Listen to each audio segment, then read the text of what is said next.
Michael Jordan learns his childhood court is being demolished, then halts the Bulldozers.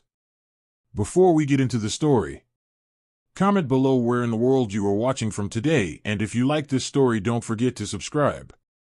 Michael Jordan's life began in the small town of Wilmington, North Carolina, where he would grow up playing basketball on cracked pavement courts that would become the foundation of his future greatness. It was here, on a humble basketball court near his home, that Jordan first learned the values of competition, perseverance, and resilience, values that would carry him through his entire life and career. The court, worn down by years of play, was more than just a place to shoot hoops. It was a symbol of the beginning of his journey, a place where his dreams first took flight. Growing up in Wilmington, Jordan's family was not rich, but they were rich in love, discipline, and the kind of values that fostered a strong work ethic. His father, James Jordan Sr., played a pivotal role in shaping Michael's mindset. James taught his son not just to play basketball, but to respect the game, to be disciplined, and to approach challenges head-on. These lessons weren't just about sports, they were about life. Michael's mother, Dolores Jordan, provided him with the emotional support and encouragement that would prove just as important as any lesson in basketball. Together, they helped shape the person Michael Jordan would become. As a child, Jordan wasn't always the star. He wasn't even the tallest kid on the court. In fact, during his sophomore year of high school, he was cut from the varsity basketball team. The rejection was a blow to his ego, but it also fueled his determination. Jordan's response to the setback would define his career. He worked harder than ever before. He spent countless hours on the court, often practicing long after his friends had gone home. The pain of not making the team that year turned into a burning desire to prove that he belonged. The neighborhood court became his sanctuary. It wasn't a flashy gym or a high-tech training facility, but the rough concrete surface and the faded lines of the court became a place where Jordan's passion was tested. He spent hours shooting free throws, running drills, and dreaming of playing in the NBA. It was on this court that he developed the skills that would later make him the most dominant basketball player in history. His tenacity was evident even then, long before he became a household name. But the court wasn't just about practice, it was also where Michael began to understand the importance of competition. His friends and neighborhood rivals challenged him, sometimes in playful ways, sometimes in more intense games. But every time Jordan stepped onto that court, he was focused on winning, even when the stakes were small. He learned that losing wasn't just about the score, it was about pushing yourself to be better. This mindset was ingrained in him from an early age, and it would carry through every championship, every clutch shot, and every comeback. At 15, Jordan finally made the varsity team. He had grown taller, stronger, and more skilled, but it wasn't just his physical transformation that set him apart, it was his mindset. Jordan was no longer just a talented athlete, he had developed a relentless drive that made him nearly unstoppable. His high school coach, Clifton Herring, was one of the first to recognize the intensity that Jordan brought to the court. Under Herring's guidance, Jordan's game grew exponentially. But the high school level was just the beginning. Jordan's talent didn't go unnoticed by college scouts, and by the time he graduated from high school, he was being recruited by some of the best college basketball programs in the country. He chose the University of North Carolina, where legendary coach Dean Smith would further hone his skills. But even in college, Jordan's story was about more than just basketball, it was about his journey to becoming the player who would change the game forever. At UNC, Jordan's game evolved. He was no longer just a scorer, he was learning to be a complete player. Under Coach Smith, Jordan's work ethic became legendary. His ability to focus and his competitive nature were unmatched, and they earned him the respect of his teammates and coaches. As a freshman, Jordan made an immediate impact, leading his team to a national championship. His game-winning shot in the 1982 NCAA championship against Georgetown solidified his place in basketball lore, even at that early stage of his career. But it was his hunger for more that defined him. After his time at UNC, Jordan entered the 1984 NBA draft, where he was selected third overall by the Chicago Bulls. The transition to the NBA wasn't easy, but Jordan's mindset remained the same. He wasn't there to be just another player, he was there to be the best. His rookie season with the Bulls was a revelation. Jordan instantly made an impact, averaging over 28 points per game and winning the NBA Rookie of the Year award. His scoring ability, athleticism, and competitive drive were on full display, and he quickly established himself as one of the most exciting players to watch in the league. But despite his individual success, the Chicago Bulls were not a championship team. They were still a work in progress, and Jordan, though a star, needed help to take the team to the next level. It was in those early years that Jordan began to realize something crucial. Success in the NBA wasn't just about being the best player on the floor. It was about making your teammates better and building a championship-caliber team. This realization came in part through his battles against the Boston Celtics, who were led by Larry Bird. In the early years of his career, the Celtics were one of the most dominant teams in the NBA. Jordan, despite his incredible scoring performances, couldn't carry the Bulls past them. It was a frustrating period, but it also fueled his drive to improve, not just as an individual player, but as a leader. His experience against the Celtics taught him that being great meant more than scoring points. It meant having the will to win and inspiring those around you to do the same. In those early years, Jordan's reputation grew, but so did the pressure on him. He wasn't just a rising star anymore, he was the face of the Chicago Bulls, the future of the NBA. And as much as he embraced the spotlight, Jordan knew that to fulfill his dream of winning championships, he would need more than just talent. He needed to be a leader, a teammate, and a player who could elevate the entire team. While the early years with the Bulls were filled with personal success, they were also filled with challenges. The Bulls, despite Jordan's brilliance, were not yet championship material.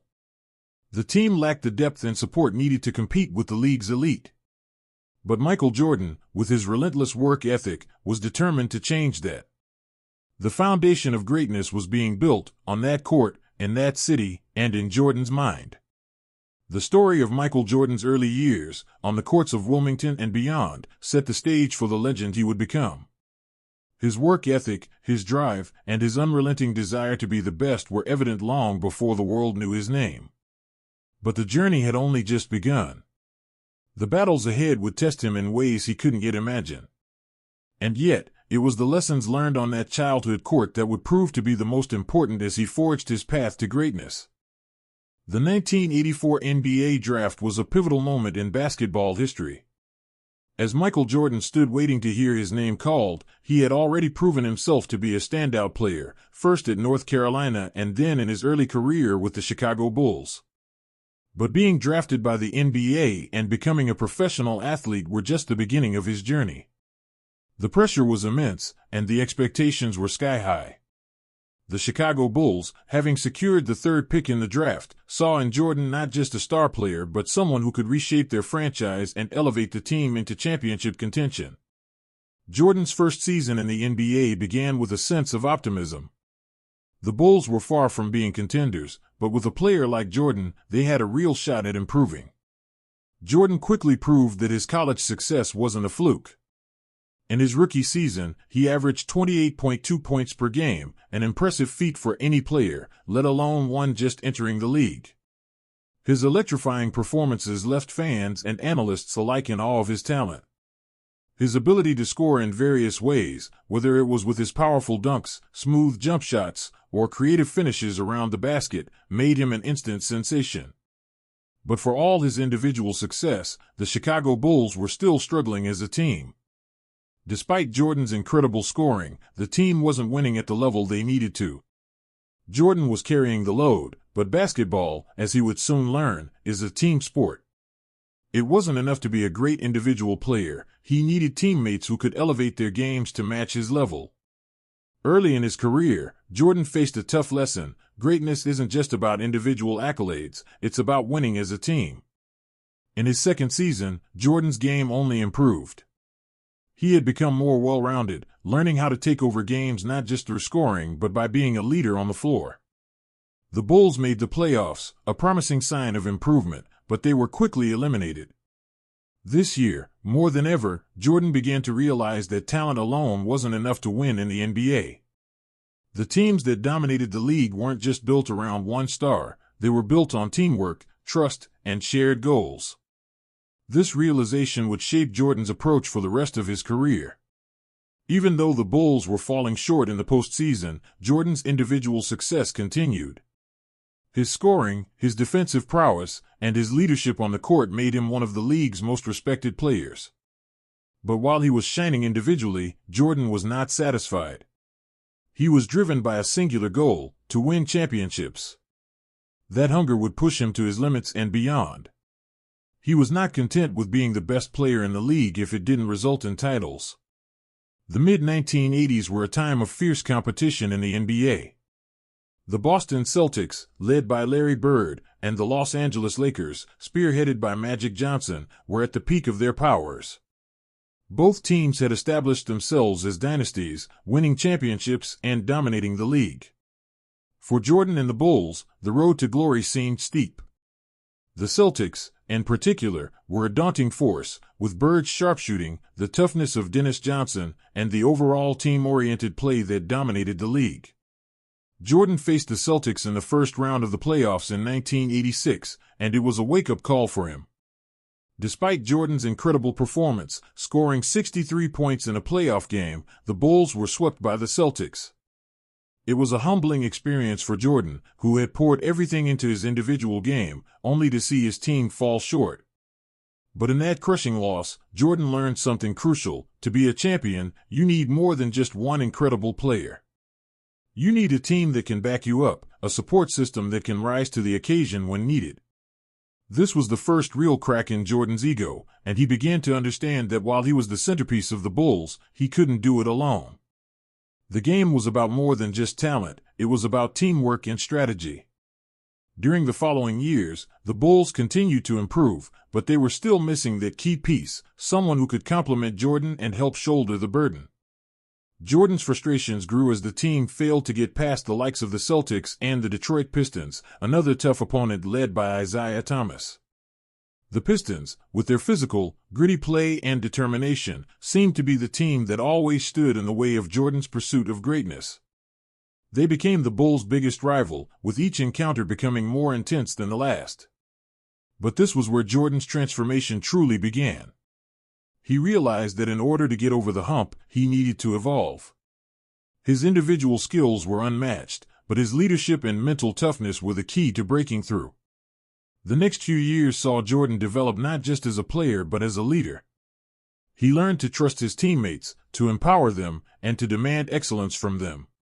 He also understood the importance of defense and began focusing on that side of the ball with the same intensity he brought to offense. In 1987, Jordan's efforts were finally rewarded. The Bulls had assembled a team that could compete. The addition of Scottie Pippen in the 1987 draft was a turning point. Pippen, a lanky forward with incredible defensive skills and basketball IQ, became the perfect complement to Jordan. Together, they formed the most dynamic duo in basketball. While Jordan was the scorer, Pippen was the versatile player who could guard multiple positions, facilitate the offense, and be a leader on the defensive end. This partnership was what the Bulls needed to take their game to the next level. With Pippen by his side, Jordan's game became even more complete. Pippen allowed Jordan to focus on what he did best, scoring and leading the offense, while also taking on more responsibility as a defender and playmaker. But while their partnership was growing, the challenge remained: could the Bulls get past the Pistons, the team that had haunted them for so long? In the 1989 Eastern Conference Finals, the Bulls finally had their moment. They faced the Pistons once again, but this time, the outcome would be different. With Jordan playing at an elite level, and with Pippen's defense and playmaking, the Bulls were able to break through. The defining moment of the series came in Game 5, with Jordan hitting a game-winning shot over Craig Ello to win the series and finally vanquish the Pistons' grip on the Bulls. It was a moment of redemption, a turning point that solidified Jordan as one of the most dangerous players in the NBA. But the Bulls' journey was far from over. They still had to contend with the mighty Los Angeles Lakers, the defending champions, and the team that stood in their way of a championship. In the 1991 NBA Finals, the Bulls faced the Lakers head-to-head for the first time. This time, however, the Bulls were ready. The Lakers, led by Magic Johnson, were a formidable opponent, but Jordan and Pippen had found their rhythm. The Bulls dominated the finals, winning 4-1 and capturing their first NBA championship. Jordan was named Finals MVP, cementing his place as one of the game's greats. That victory in 1991 wasn't just the culmination of Jordan's personal achievements, it was the beginning of a dynasty. He had learned the lessons that eluded him in the early years of his career, the importance of leadership, the necessity of trusting his teammates, and the relentless drive to improve. With Pippen, Grant, and the rest of the supporting cast, the Bulls were now positioned to become the team to beat in the NBA. Jordan's journey had been long and filled with setbacks, but by 1991, it was clear Michael Jordan was no longer just an incredible individual talent. He was the leader of a team on the verge of greatness. The path to dominance had been paved with years of hard work, growth, and evolution, both as a player and as a leader. The world had just witnessed the rise of the most unstoppable force in basketball history, and the dynasty that would follow would forever alter the game. The Chicago Bulls' triumph in the 1991 NBA Finals marked a historic turning point not just for the franchise but for Michael Jordan's legacy. His first championship was a powerful affirmation of his immense talent, but it was just the beginning. Jordan wasn't satisfied with merely winning one title, he had his sights set on building a dynasty. The NBA, however, was a battleground, and the stakes had risen. Jordan had to prove that his victory wasn't a fluke, that the Bulls were more than just a one-time contender, and that his greatness wasn't just a flash in the pan. He now needed to maintain his excellence and take the next step, making the Bulls the dominant team in the league. The 1991-1992 season began with a new level of focus. Jordan, coming off the high of his first championship, realized that every team in the league was gunning for him. He couldn't afford to rest on his laurels, his game needed to evolve, and his leadership needed to solidify. The Bulls, with the core of Jordan and Scottie Pippen, were now considered a threat to everyone, and they would have to prove themselves against the league's best. For Jordan, this was both a challenge and an opportunity. He had won a championship, but now he needed to build a legacy. The team came into the 1991-1992 season with a new confidence. The addition of veteran guard John Paxson helped bolster the backcourt, and the continued development of role players like Horace Grant added depth to the roster. Phil Jackson, the Bulls' head coach, was the steady hand steering the ship. His coaching philosophy centered around this triangle offense, a system that would become the foundation of the Bulls' success. While it was a departure from traditional basketball strategies, it empowered every player on the floor, not just Jordan, which allowed the team to operate as a cohesive unit. Jordan, though, was still the focal point. His leadership was unquestioned, and his competitive spirit infected every practice, every game, every possession. Throughout the season, the Bulls posted one of the best records in the league, finishing with a 67-15 mark. Jordan averaged 30.1 points per game, solidifying his place as the league's most dominant player. But while his scoring was important, Jordan's role had expanded. He was no longer just the team's scorer, he had become its leader, its captain, and the glue that held everything together. He was facilitating the offense, distributing the ball, and playing elite defense. His game was more complete than it had ever been. What set him apart, though, was his ability to perform under pressure. With every game, he proved that he was the player to turn to when things got tough. The 1992 NBA playoffs brought new challenges, but the Bulls seemed ready. In the first round, they faced the Miami Heat, a team that was still finding its footing in the league. The Bulls dispatched them easily, sweeping the series 3-0. It was clear that the Bulls were on a mission. The second round brought a tougher test in the New York Knicks. The Knicks, under coach Pat Riley, were a gritty, defensive-minded team that was known for their toughness.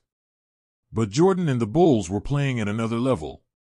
They dispatched the Knicks in 5 games, with Jordan once again leading the way.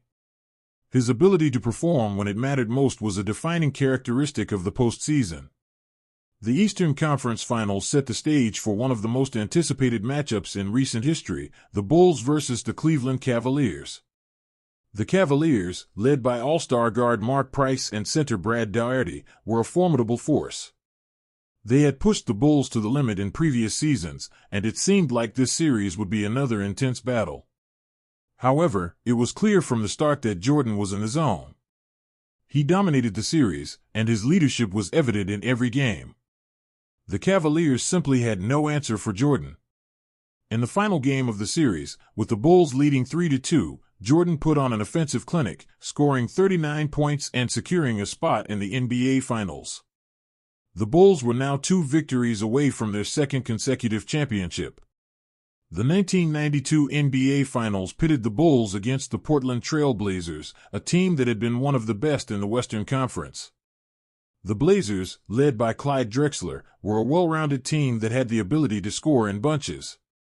However, they were up against a Bulls team that had perfected its game under Jordan's leadership. Game 1 of the Finals set the tone for the series. Jordan, as always, was on another level. His scoring was unstoppable, but what set this game apart was his shooting from beyond the arc. Jordan, known for his slashing and mid-range game, hit 6 three-pointers in the first half of Game 1, something few had ever expected from him. His performance in the first game was a statement. The Bulls weren't just here to play, they were here to dominate. The Bulls took control of the series from the start, with Jordan leading the way in every game. Game 2 saw the Blazers respond with a strong performance, but once again, Jordan stepped up. He scored 39 points in the game, and his defense was just as impressive. His ability to impact every aspect of the game was on full display. By Game 4, the Bulls had a commanding 3-1 series lead, and they were ready to close out the finals in Portland. In Game 6, Jordan finished with 33 points, leading the Bulls to their second straight championship and their fourth in franchise history. The Bulls won the series 4-2, and Jordan was named Finals MVP for the second consecutive year. Jordan's performance in the 1992 Finals solidified his place as the best player in the world. He had carried his team through the postseason, proving that he wasn't just a scorer, he was a complete player who could elevate his teammates and dominate on both ends of the floor.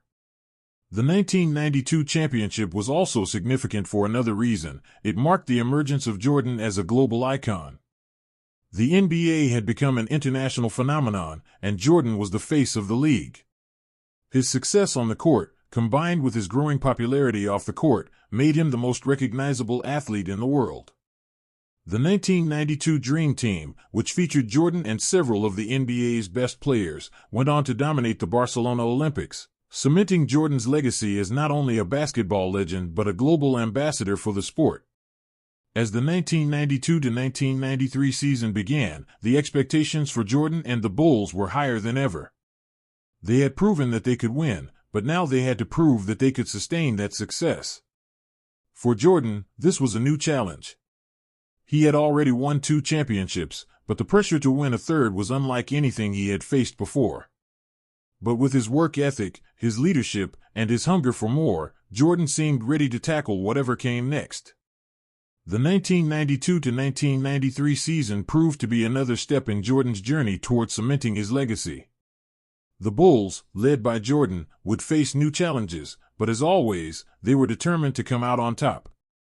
The foundation of success was solidified, and the dynasty was beginning to take shape. Jordan had conquered the NBA, but his story was far from over. The best was yet to come. The 1992-1993 season began with an air of anticipation. Michael Jordan, having won back-to-back championships and solidified his place as the NBA's most dominant player, was prepared for another challenge. However, even with the promise of another season filled with expectations, there was something different this time. The weight of back-to-back titles, the pressure of maintaining that level of excellence, and the constant scrutiny that came with being the most famous athlete in the world were beginning to take their toll on Jordan. The season started with another spectacular performance from Jordan, as he continued to carry the team, playing at a level that was simply unmatched. The Chicago Bulls were once again a force to be reckoned with, and it was clear that Jordan was still the engine driving the machine. But despite his brilliance on the court, the cracks in his personal life began to show. Basketball was no longer just a game for Jordan, it had become a relentless pursuit that consumed him. The constant media attention, the expectations, and the demands of being an international superstar were weighing heavily on his shoulders. It wasn't just the pressure of winning that was beginning to take its toll. The brutal physical demands of the NBA season were starting to catch up with him. After years of carrying the Bulls through grueling playoff battles, Jordan's body was feeling the effects. Despite his unparalleled athleticism and fitness, the constant strain of playing at the highest level year after year was starting to show. Jordan had experienced injuries in the past, but they were becoming more frequent, and the toll of playing so much basketball was beginning to add up. Off the court, Jordan was facing a personal tragedy that would forever change him. In July of 1993, Michael's father, James Jordan Sr., was tragically murdered during a robbery while driving through North Carolina. The loss was devastating, not just for Jordan, but for his entire family. James Jordan had been a constant presence in his life, a guiding figure who had helped shape his work ethic, his mentality, and his approach to the game. Losing his father was not just an emotional blow, it was a personal one that left a void in Jordan's life that he couldn't fill with basketball. The combination of the intense pressure on the court and the personal tragedy off the court began to chip away at Jordan's will to continue. He had given everything to basketball for years, his heart, his mind, his body, and yet, the spark that once burned so brightly was starting to dim. It was clear to those close to him that Jordan needed a break. After his father's death, the weight of the world seemed to rest on his shoulders, and Jordan made a decision that shocked the basketball world: he would retire from the NBA. In October 1993, Michael Jordan announced that he was stepping away from the game of basketball. It wasn't just about wanting to take a break, it was about a deeper, more profound need to find something outside of basketball. Jordan's decision was met with disbelief. At the peak of his career, with 3 consecutive championships and numerous accolades, Jordan was leaving the game. But for Jordan, the decision felt right. He needed to step away, to rediscover himself, and to grieve the loss of his father. The decision to retire, while shocking, was rooted in something more profound than basketball. It was about finding peace and healing. Jordan's retirement in 1993 didn't just mark the end of an era for the Chicago Bulls, it left a gaping hole in the NBA. Jordan was more than just a player, he was the face of the league, the driving force behind its popularity, and the reason for its global appeal. With him gone, the NBA was left to try to fill the void. The Bulls, once again, would have to find a way to win without their leader. But Michael Jordan didn't walk away from basketball to simply disappear. In the wake of his retirement, he pursued a different passion: baseball. In a surprising move, Jordan signed a minor league contract with the Chicago White Sox and began playing for their affiliate team, the Birmingham Barons, in the Southern League. Jordan's decision to play baseball was met with mixed reactions. Many people thought it was a publicity stunt, while others believed he was running away from the sport that made him famous. But for Jordan, baseball was a way to reconnect with his father. James Jordan had been a baseball fan, and playing the sport was a way for Michael to honor his memory. Jordan's time in baseball wasn't long, but it was a pivotal moment in his life. He struggled in the minors, facing the harsh reality of playing a sport he hadn't focused on since his high school days. But even in baseball, Jordan's competitive spirit burned brightly. He worked tirelessly, trying to improve and prove that he could succeed in a different arena. Though he didn't achieve the same level of success as he had in basketball, his time in baseball was a reminder of the fierce drive that defined him. Jordan's work ethic, his refusal to fail, and his need to compete were qualities that transcended basketball. After nearly 2 years away from the game, Jordan made an unexpected return to the NBA in March 1995. In a brief press release, he simply stated, "I'm back." The announcement was as understated as his exit, but the implications were huge. The NBA was buzzing with excitement. Michael Jordan, the man who had redefined the sport and carried the league to new heights, was returning to basketball. Jordan's return to the NBA was met with a mixture of excitement and uncertainty. Would he be the same player? Could he return to the level of dominance he had reached before? The questions loomed large as Jordan stepped back onto the court for the Chicago Bulls. His first few games were a reminder that even though Jordan had been away from the game, his skills hadn't diminished. He was still one of the best players in the league. However, there was a noticeable difference. Jordan's return to the NBA was not without challenges. His body, now older and not as fresh as it once was, had to adjust to the physical demands of professional basketball. He was still the same player in many respects, but the game had changed. The NBA had moved on, and so had the competition. Despite these challenges, Jordan's return sparked a fire within the Chicago Bulls. His teammates, led by Scottie Pippen, embraced the return of their leader. The team's chemistry had been tested without Jordan, but now, with him back in the fold, the Bulls were once again a formidable force. They made it to the Eastern Conference Finals, but fell short to the Orlando Magic. It was a disappointing end to an otherwise promising season, but for Jordan, it was a sign that the team needed to regroup and refocus. In the offseason, Jordan committed himself to getting back into shape, working harder than ever before. His goal wasn't just to play the game again, it was to win. And in the 1995-1996 season, that goal became a reality. With Jordan leading the way, the Bulls became the most dominant team in the NBA. The 1995-1996 Bulls, armed with a rejuvenated Jordan, a healthy Pippen, and a solid supporting cast, cruised through the regular season with a 72-10 record, the best regular season record in NBA history. In the playoffs, the Bulls were a machine. They swept their way through the competition, culminating in another NBA Finals appearance. This time, Jordan's return was complete, and the Bulls were more than ready to take home the title. They defeated the Seattle Supersonics in 6 games, and Jordan was named Finals MVP for the 4th time in his career. The victory marked the beginning of a second dynasty for the Chicago Bulls and cemented Jordan's place as the greatest player to ever play the game. Jordan's return to basketball, after the trials of personal loss and a brief detour in baseball, was a testament to his resilience and his unyielding desire to be the best. His ability to come back stronger than ever, both mentally and physically, was a reflection of his character. Jordan didn't just return to the game, he returned to dominate. The world had witnessed his greatness before, but now they would see it again, in full force. The 1995-1996 season wasn't just another championship, it was Michael Jordan's resurrection as the undisputed king of basketball. The 1995-1996 season was a statement. After Michael Jordan's return from baseball, his desire to win was stronger than ever. With the Chicago Bulls boasting a roster full of talent, and a now fully re-established Jordan leading the charge, the team was poised for dominance.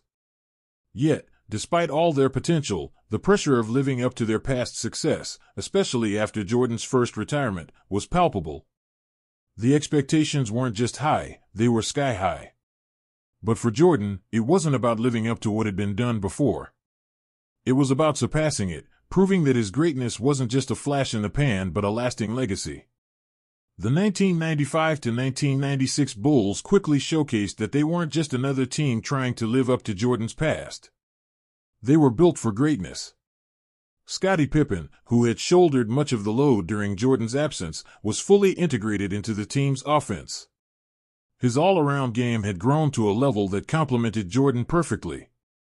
The addition of key players like Tony Kukoc, Steve Kerr, and Ron Harper gave the team the depth and versatility they had been lacking in previous seasons. The Bulls' defense, led by Pippen and the strong interior presence of Luke Longley and Bill Wennington, made them one of the toughest teams in the league. The season started with a bang.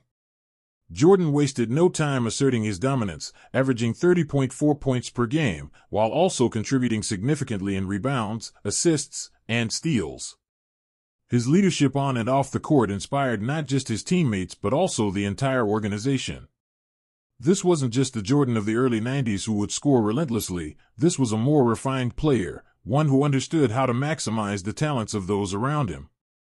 With each game, the Bulls gained more and more confidence, and it became clear that they were the team to beat. Despite the dominance, the road to the NBA Finals wasn't going to be easy. The Eastern Conference was filled with formidable competition. The New York Knicks, led by the fierce Patrick Ewing, had been a constant thorn in the side of the Bulls in previous years. The Indiana Pacers, with their tough-minded defense and versatile scoring, were another obstacle in the East. But Jordan's resolve was unshakable. His focus remained unwavering, and each series felt like just another step toward the ultimate goal, winning another championship. The first test came in the Eastern Conference semifinals, where the Bulls faced off against the Atlanta Hawks. While the Hawks weren't quite at the level of the Knicks or Pacers, they still posed a challenge. But with Jordan and Pippen playing at an elite level, the Bulls dominated the series, sweeping Atlanta 3-0. Jordan's leadership was evident as he took control of the game, often dictating the pace and providing the spark needed to keep his team on top. The Hawks had no answer for Jordan's scoring, and the sweep sent a strong message that the Bulls were back in full force. Next up were the New York Knicks, a team that had made life difficult for the Bulls in the past. The Knicks were a defensive powerhouse, relying on physicality and a no-nonsense approach to the game. In a series that was both bruising and intense, the Bulls had to dig deep to advance. Game 1 saw the Knicks take an early lead, but the Bulls fought back in true champion fashion. Jordan, of course, led the charge, scoring at will while also stepping up defensively. It was in these games, against teams like the Knicks, where Jordan's leadership and ability to elevate his teammates became even more evident. In Game 5, with the series on the line, Jordan delivered another classic performance, scoring 31 points and securing a pivotal win. The Bulls' victory over the Knicks set up a showdown in the Eastern Conference Finals with the Indiana Pacers. The Pacers, led by Reggie Miller, were no strangers to playing the role of spoiler. They had a talented roster and a chip on their shoulder, eager to prove they were the next big team in the East. But for the Bulls, it was clear that this was their time. Jordan was playing the best basketball of his life, and the team around him was beginning to gel into something truly special. The Pacers tested the Bulls, pushing them to the brink in several games. Miller, with his clutch shooting, kept the series competitive, but the Bulls were relentless. Game 6, which would decide the series, saw the Bulls' championship pedigree come to the forefront. Jordan, who had been in a scoring slump earlier in the series, delivered one of the most iconic performances of his career. He scored 33 points, grabbed 8 rebounds, and made several crucial defensive plays to seal the win. The Bulls closed out the Pacers 4-2 and set their sights on the NBA Finals. The 1996 NBA Finals would be the culmination of Jordan's return to greatness. His opponent, the Seattle Supersonics, a team that had proven themselves to be one of the best in the West. Led by Gary Payton, Shawn Kemp, and a solid supporting cast, the Supersonics were tough, athletic, and hungry for their first-ever championship. But the Bulls, with Jordan leading the way, were a team on a mission. The Supersonics were a formidable opponent, but they were no match for the Bulls' intensity and Jordan's ability to take over games. Game 1 of the finals was a showcase of Jordan's dominance. He scored 36 points and set the tone for the rest of the series. The Supersonics had no answer for Jordan, who was playing with a level of confidence that seemed to defy logic. He wasn't just scoring, he was leading, facilitating, and playing elite defense. The Bulls won Game 1 with ease, but the Supersonics responded in Game 2, pushing the Bulls to their limits. However, in Game 3, Jordan turned in another remarkable performance, scoring 41 points and leading the Bulls to a 108-101 victory. It was clear that the Supersonics were outmatched. By Game 6, the Bulls had already taken a commanding 3-2 series lead. The Supersonics, desperate to extend the series, came out with everything they had. But Jordan, as always, was up to the challenge. He scored 22 points in the second half, and with the Bulls leading 86-82, Jordan delivered a clutch jumper to seal the victory. The Bulls captured their 4th NBA championship in 6 years, and Jordan was named Finals MVP for the 4th time in his career. His performance throughout the series solidified his status as the greatest player of all time. The 1995-1996 season was not just about the Bulls' dominance, it was a testament to Jordan's resilience and his ability to elevate his team to championship levels. His return had been marked by skepticism and doubt, but by the end of the season, it was clear that Michael Jordan was the same player who had led the Bulls to 3 championships in the early 90s. The 1996 championship was not just another title, it was the affirmation of Jordan's greatness. As the confetti fell and the Bulls celebrated, it was impossible not to recognize that the dynasty had been restored. The team was at its peak, with Jordan at the center of it all. The win marked the beginning of another run of championships for the Bulls, who would go on to win 2 more titles in the coming years. Jordan's legacy, though, was already secure. The 1995 to 1996 season had proven that his greatness was not just a flash in the pan, it was a testament to his relentless drive, his leadership, and his ability to perform under the greatest of pressures. The NBA, and the world of sports, would never be the same again. The Bulls were once again the kings of the basketball world, and Michael Jordan was the reason why. The 1996 to 1997 season was shaping up to be another monumental year for Michael Jordan and the Chicago Bulls. After a dominant 1995 to 1996 campaign, where they won 72 games and claimed their 4th NBA title, the expectations for the upcoming season were sky high. For Jordan, the goal was simple: to repeat, to prove that his dominance wasn't a one-time phenomenon. But after a year filled with intense pressure, it wasn't just about continuing his dominance, it was about maintaining it, and even elevating it to a level no one had seen before. Jordan had already secured his legacy as one of the greatest players of all time, but the 1997 season presented a new set of challenges. The team had largely remained the same, but the pressure of winning another title weighed heavily on everyone, particularly Jordan. At 34 years old, Jordan was no longer in his early 30s when his body and athleticism could easily carry him through a season. He had put his body through a grueling 1996 season, and the wear and tear were starting to show. But even as his body aged, Jordan's mentality remained as sharp as ever. His desire to win had only intensified, and the drive that had made him the best player on the planet was still present in every game.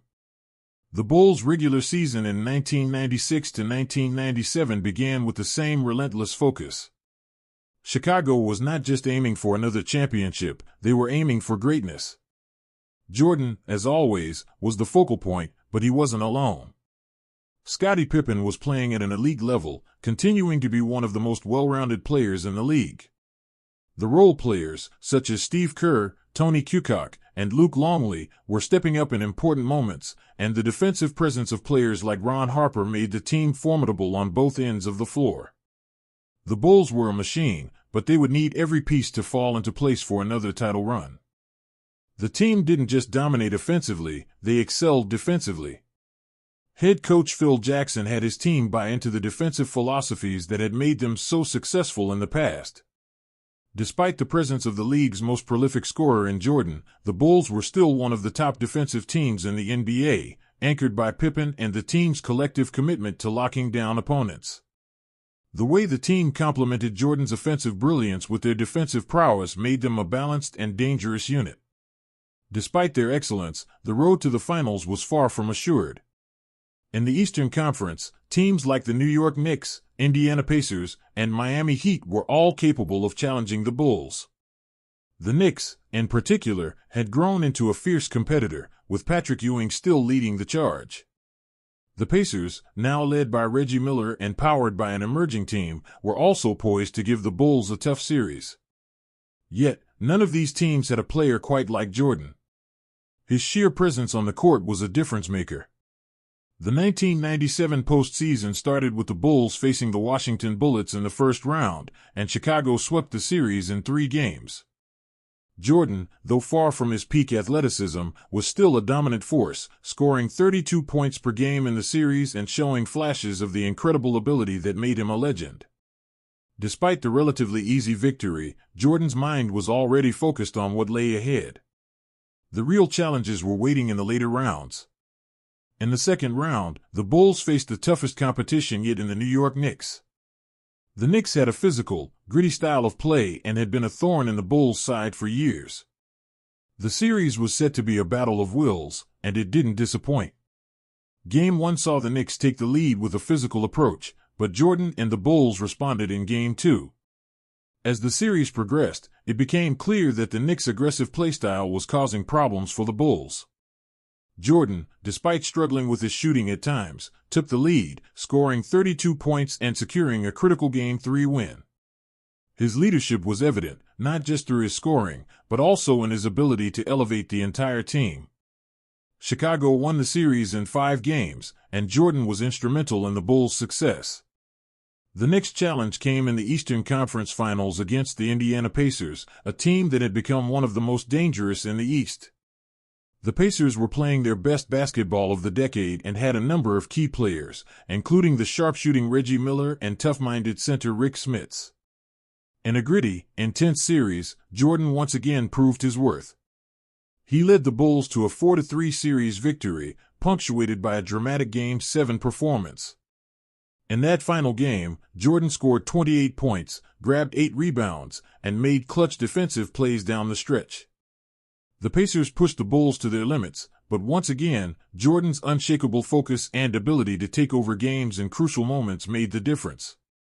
The Bulls were headed to the NBA Finals once again. In the 1997 NBA Finals, the Bulls faced the Utah Jazz, led by Hall of Fame duo Karl Malone and John Stockton.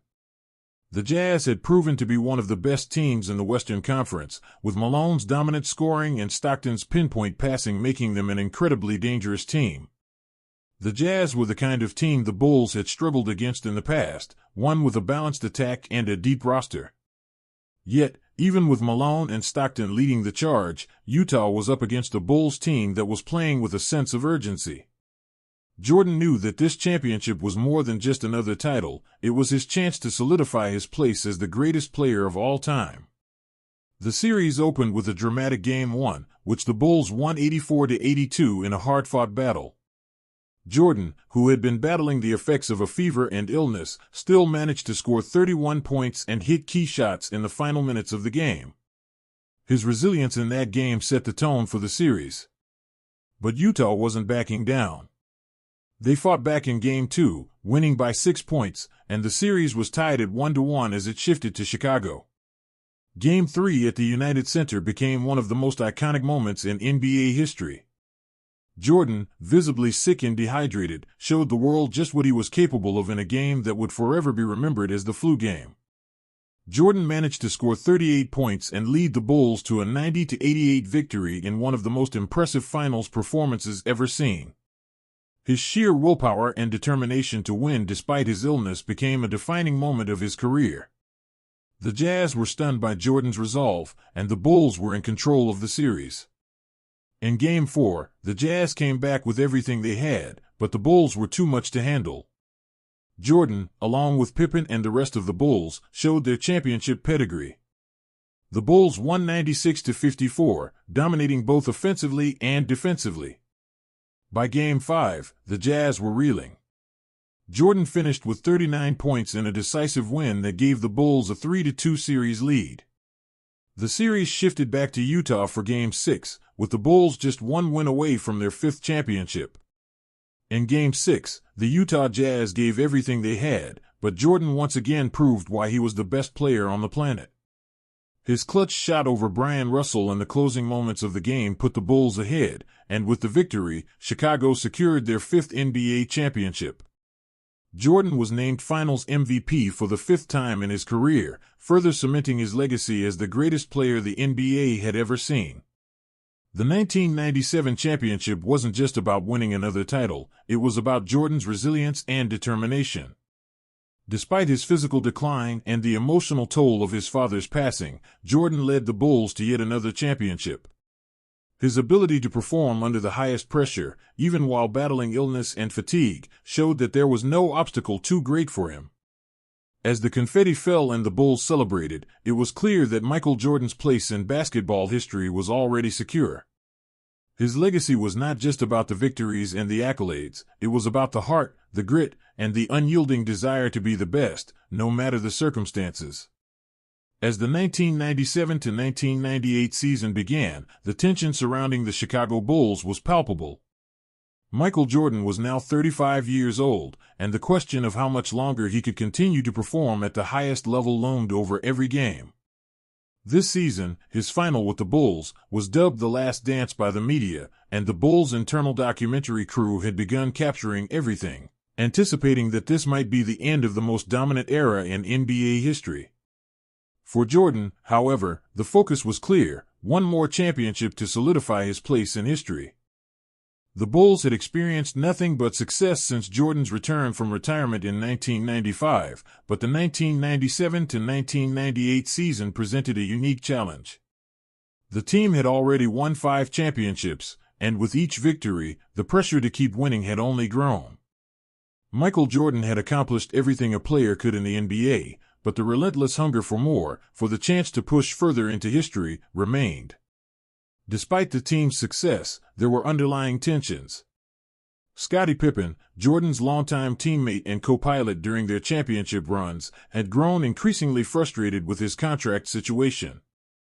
Pippen, still one of the best all-around players in the league, was severely underpaid compared to his value on the court, and that frustration began to show in his play and demeanor. The public knowledge of this, combined with the looming uncertainty over the future of coach Phil Jackson, created a volatile atmosphere around the Bulls. Jackson, who had led the Bulls to every championship during the dynasty, had made it clear that this would be his final season as head coach. He would not return to coach another year. The 1997 to 1998 season was as much about maintaining their dominance as it was about navigating internal challenges. Jordan, however, was unflappable. He recognized the weight of the situation but embraced the opportunity to close out his career with the team that had made him a legend. Jordan's leadership during the season was apparent. He worked to keep his teammates focused on the task at hand, blocking out the distractions and keeping the team's morale high despite the growing uncertainty off the court. The regular season was a showcase of Jordan's relentless pursuit of greatness. Although there were moments where his age seemed to affect his ability to sustain the same explosive athleticism that had defined his earlier years, his basketball IQ and competitive spirit were at their peak. Jordan led the Bulls with an average of 28.7 points per game, along with 5.8 rebounds and 3.5 assists. His defense, still elite, remained a critical part of the team's overall success, and his ability to perform in the clutch was as potent as ever. In a season where every game felt like it could be his last, Jordan was determined to leave nothing on the court. The Bulls finished the regular season with a 62-20 record, securing the top seed in the Eastern Conference. The team was primed for another deep playoff run, but it was clear that the emotional and physical toll of winning 6 championships in 8 years had taken a toll on everyone. While Jordan was the leader, Pippen, now entering his twilight years, was still a vital piece of the puzzle, and his health would become an issue throughout the season. Still, the two players' bond remained unbreakable, their understanding of each other on the court unparalleled. In many ways, their relationship defined the heart of the team. The postseason began with a series against the very team the Bulls had dominated in the past, the Miami Heat. The Heat, led by Alonzo Mourning and Tim Hardaway, were a team that could never be underestimated. However, with Jordan playing at a high level and the supporting cast stepping up, the Bulls swept Miami in 3 games. Jordan, despite the passing of time, was still as dominant as ever, leading the team in scoring and providing the leadership they needed to power through the first round. The second round brought a more formidable challenge in the form of the Charlotte Hornets, led by the talented and physical duo of Eddie Jones and Alonzo Mourning. The Hornets had improved significantly over the course of the season, but they were no match for the championship-caliber Bulls. Once again, Jordan was the driving force, putting the Bulls up 3-0 in the series before they closed it out in 4 games. It was clear, the Bulls were a machine, and Jordan's performance was as flawless as ever. The Eastern Conference Finals would be the true test of the Bulls' resilience. They faced the Indiana Pacers, a team that had been quietly building a reputation as one of the top teams in the league. The Pacers were led by the sharpshooting Reggie Miller, who had been a thorn in the side of the Bulls in previous seasons. The series was a back-and-forth battle, with each game growing more intense. Indiana had the size and the defense to challenge the Bulls, but Jordan once again proved why he was the greatest player to ever play the game. His play in Game 7 was the stuff of legends. He finished with 28 points, including several key shots in the final minutes that secured the Bulls' trip to the NBA Finals. Once again, the NBA Finals beckoned, and the Bulls found themselves face-to-face with the Utah Jazz. The Jazz, led by the dynamic duo of Karl Malone and John Stockton, had earned their place in the finals with grit and determination. This was a new challenge for Jordan. Malone and Stockton were both exceptional players, but this team had not yet faced the Bulls in a final series, and the outcome was far from assured. The first two games were hard-fought, with Utah playing well but ultimately losing both in Chicago.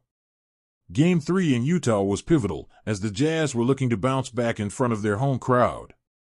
But despite Utah's efforts, it was clear that the Bulls' experience and mental toughness were going to be the deciding factors. In Game 4, the Bulls were poised to take a 3-1 lead and effectively seal the series, but the Jazz had other ideas. Malone and Stockton played some of the best basketball of their careers, and the Jazz took Game 4, tying the series at 2-2. The defining moment of the finals, and perhaps the entire 1997-1998 season, came in Game 5. Jordan, suffering from a severe flu, was visibly ill, unable to eat or keep anything down, yet he still played. Despite the physical toll, Jordan dropped 38 points and led the Bulls to a thrilling 90-88 victory in a game that became known as the flu game. Jordan's performance in that game, given his condition, was perhaps the most remarkable of his career and cemented his status as a player who would always rise to the occasion, no matter the circumstances. The Bulls took a commanding 3-2 series lead. In Game 6, with the Jazz still battling, the Bulls knew the championship was within their grasp. The stage was set for Jordan to finish what he had started. With the score tied in the final moments, Jordan hit a clutch jump shot over Brian Russell to give the Bulls an 87-86 lead. It was the final blow that sealed the victory for the Bulls, and their sixth NBA championship in 8 years. Jordan had led them once again, and with that, he claimed his sixth Finals MVP award. The 1997-1998 season, and particularly the Finals, were a fitting capstone to Jordan's legendary career with the Chicago Bulls. The challenges, both personal and professional, had made this season unlike any other. Jordan had faced injury, illness, and intense pressure, but he had risen above it all to deliver one last championship. For the world, this was the end of an era.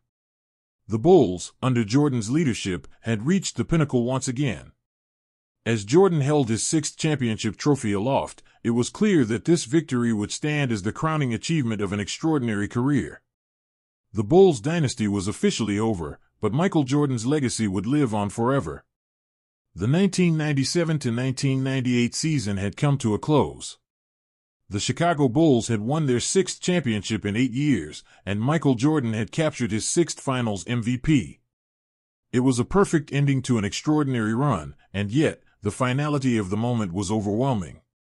As the confetti fell and the celebration began, it was clear that this was more than just another title, it was the end of an era. Jordan, the undisputed greatest player in basketball history, had fulfilled his destiny. The team, the city, and the basketball world knew that this would be his final championship with the Bulls. The dynasty had reached its apex, and now it was time for him to step away. For Jordan, this moment wasn't just about the game or the accolades, it was about legacy. The years of hard work, the countless hours of practice, and the sacrifices made to win championships had all come down to this. It wasn't just about the victories, it was about the drive, the passion, and the heart that pushed him to greatness. And while he had conquered the basketball world more times than anyone could have imagined, there was something deeper, something personal, that made his journey so remarkable. As Jordan stood there, holding his sixth championship trophy, he thought of all the people who had been a part of this journey. He thought of his teammates, Scottie Pippen, who had been by his side through it all, and others like Steve Kerr, Tony Kukoc, and Luke Longley, who had played their roles in the dynasty. Jordan's respect for them had only grown over the years, and while he was the star, the championship was as much theirs as it was his. Together, they had built something that would go down in history as one of the greatest sports dynasties of all time.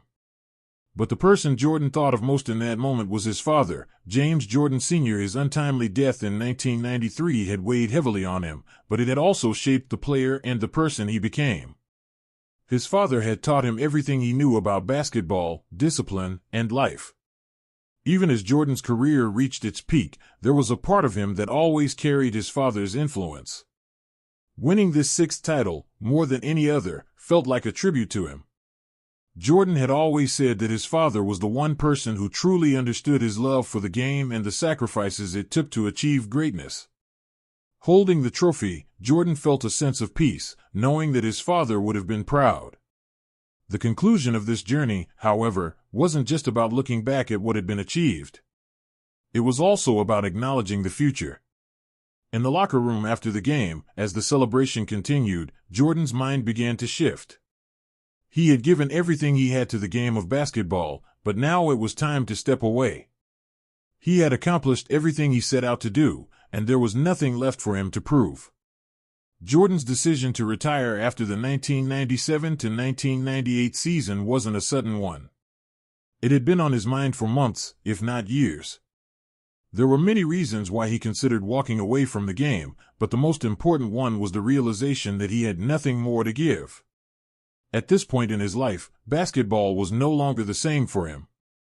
The physical demands, the mental exhaustion, the pressure, it had all taken its toll.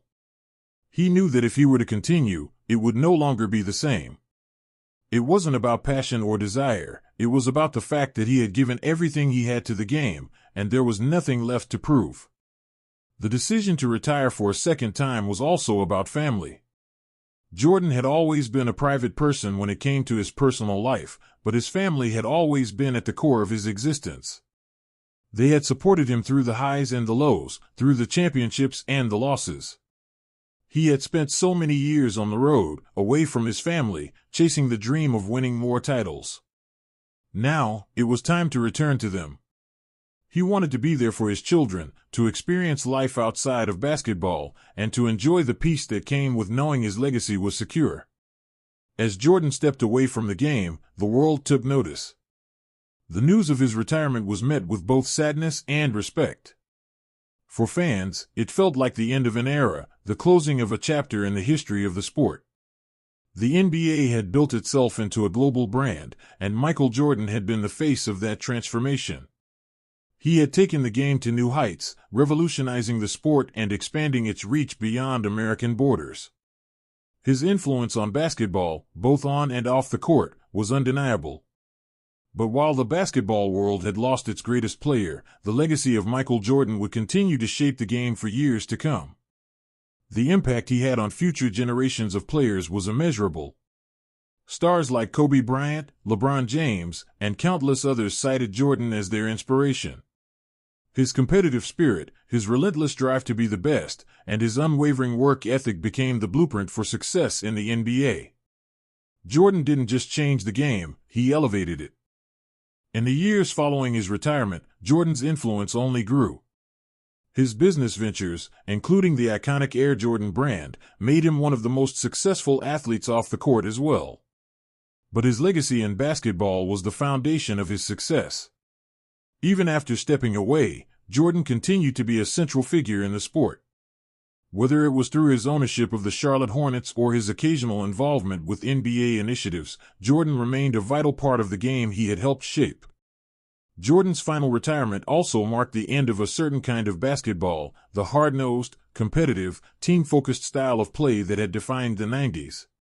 The league would continue to evolve, with new stars emerging and the game becoming more focused on individual expression and the global nature of the sport. But the era of the Chicago Bulls' dominance, driven by Michael Jordan, would never be replicated. There would never be another player quite like him. His combination of skill, leadership, and the mental fortitude to perform on the grandest stages of basketball was unique to him, and his impact on the game was permanent. Jordan's legacy was not just about his 6 championships, his 5 MVPs, or his 14 All-Star appearances.